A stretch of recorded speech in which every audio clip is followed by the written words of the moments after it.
Today we'll be reviewing the three methods that we have looked at for solving systems of equations, and we're going to talk about when would it be best to use each method.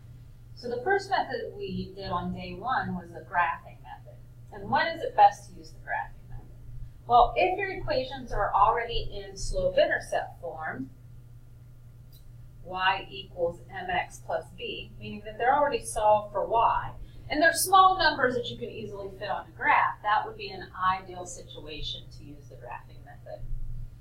If you have equations that are representing vertical and horizontal lines, actually the only way you can solve those is by graphing them.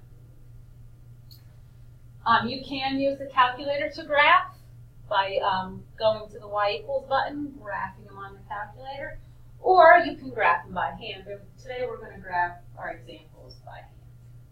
So looking at this first example, they are both in slope-intercept form, so this would be ideal for solving by graphing.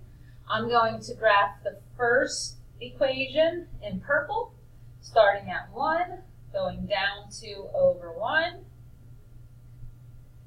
And I also like to go up 2 and back 1, just so that I fill my whole graph so I don't miss any points. And then that would be my line for that one.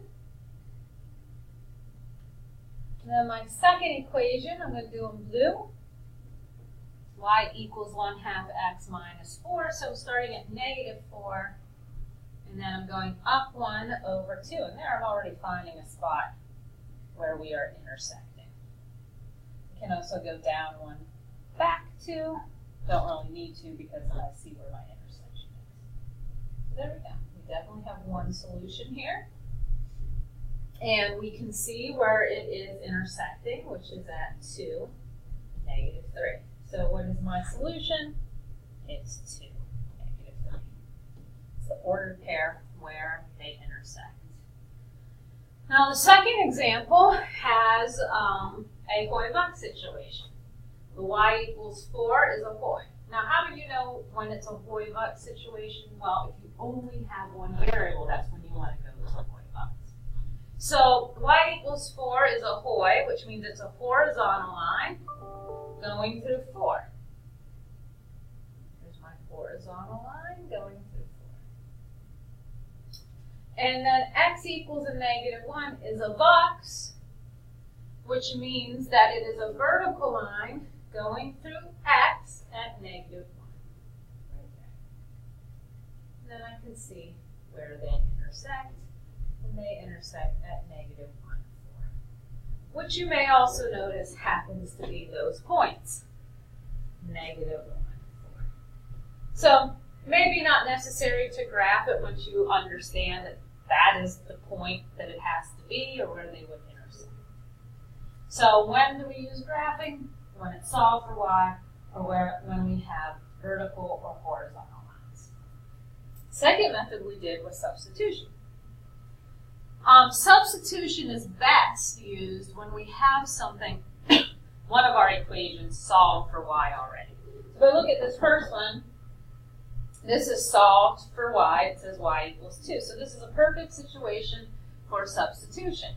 I'm going to substitute in that second equation for y a 2. So that second equation is going to be x plus 2 equals 7. And then I can solve that equation for x. So -2 or -2 from both sides, x is equal to 5. So now I know my ordered pair where they would intersect. They would intersect at 5, 2. Because my x is 5, my y is 2. So 5, 2, my intersection.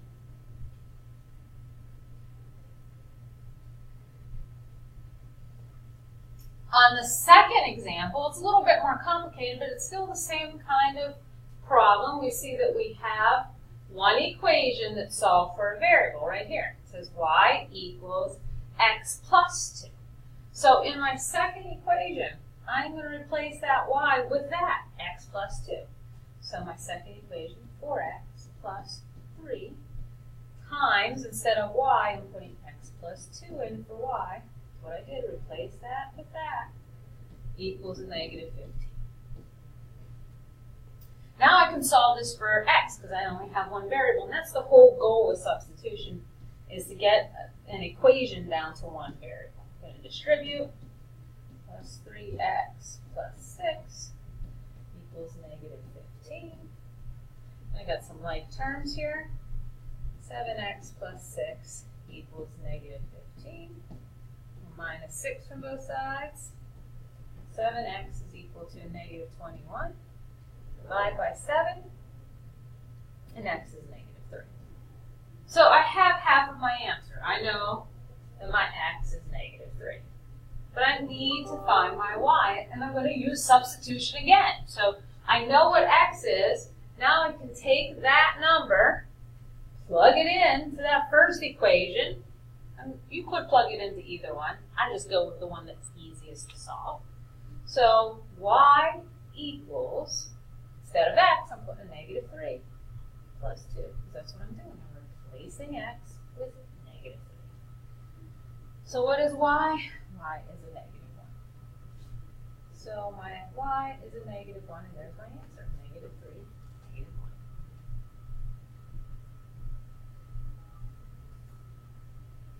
1. Elimination was the next method that we learned.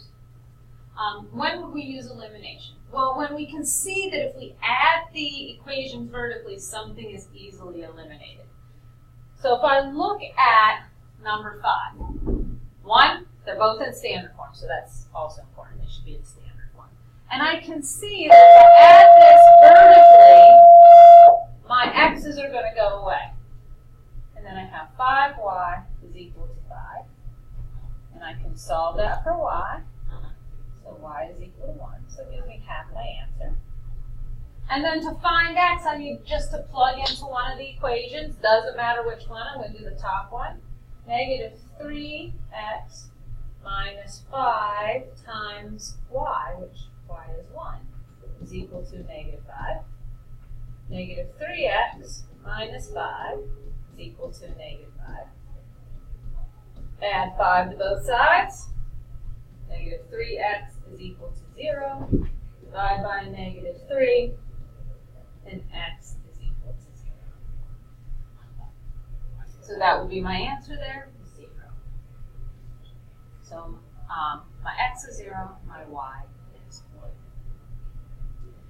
When I go to the second example, I'm going to erase some so you can see it. I don't have, they're lined up, my x's are lined up, my y's are lined up, my constants are lined up, they're in standard form.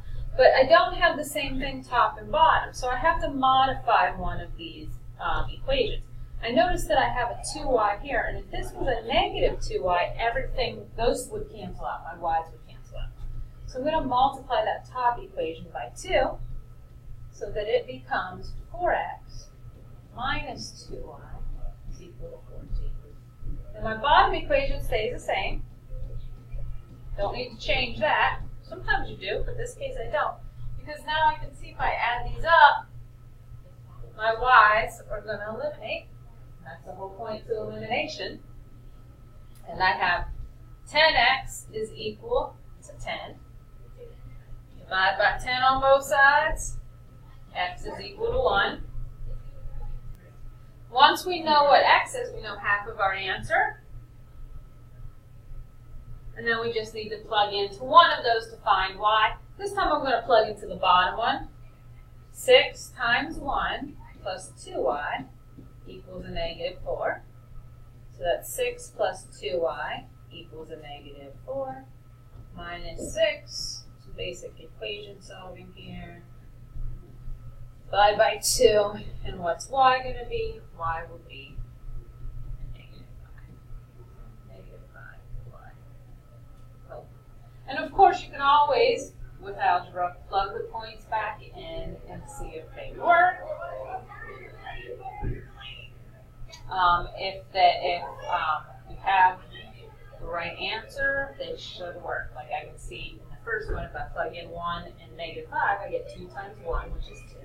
Minus a negative 5, so it would be plus 5, should equal 7.